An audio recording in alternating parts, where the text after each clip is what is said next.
All right, welcome back. And on this video, we are going to learn how to write complex number in exponential form. So if you have been following us, you know that we've done a lot of things about exponential. So let's talk about it. How do you write this complex number? So this is, let me use another marker. Let me use blue marker. So the complex number here is negative square root of 3 plus I. All right.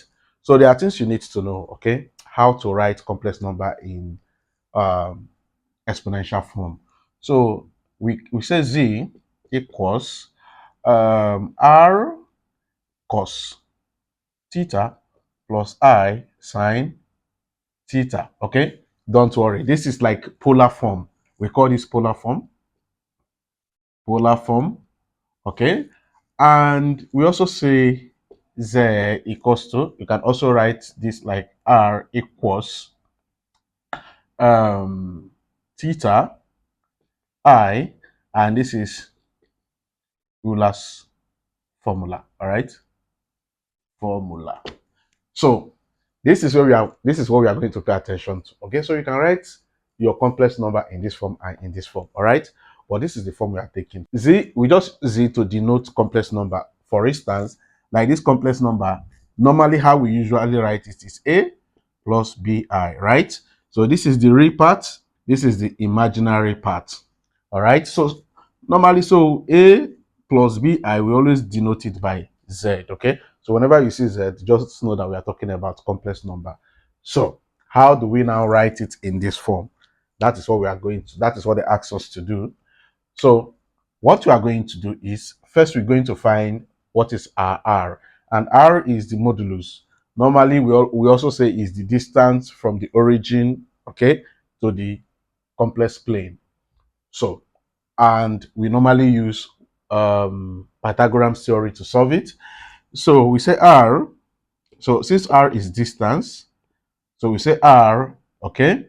Now, just like we have A to be the real part, so negative square root of 3 is the real part, and B to be the imaginary part. So this will be imaginary part, okay? So those are the things we are going to use. We are going to plug into our square root so that we can get the distance. So we can say this is minus square root of 3 squared plus 1 squared. And you will ask, how do I get 1? Of course, the coefficient of this I is 1. So that is how we got 1.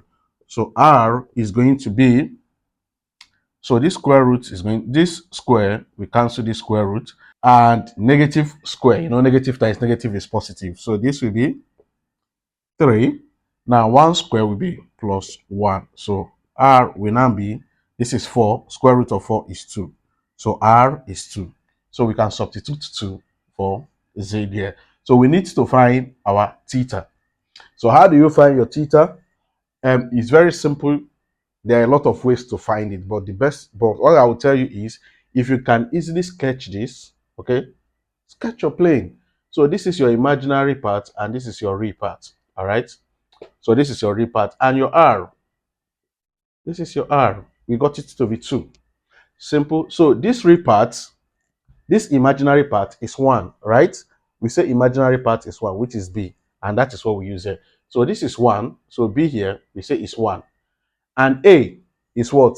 Negative. So A is the real part. So A is what?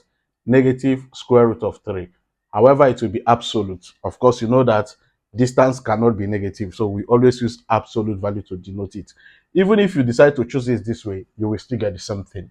So, and when you look at this, okay, if you remember your trigonometry ratio, this is opposite, this is adjacent, and this is hypotenuse, right?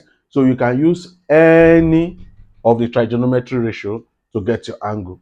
So let's use sine. So let's say sine theta is what? Opposite over hypotenuse, right?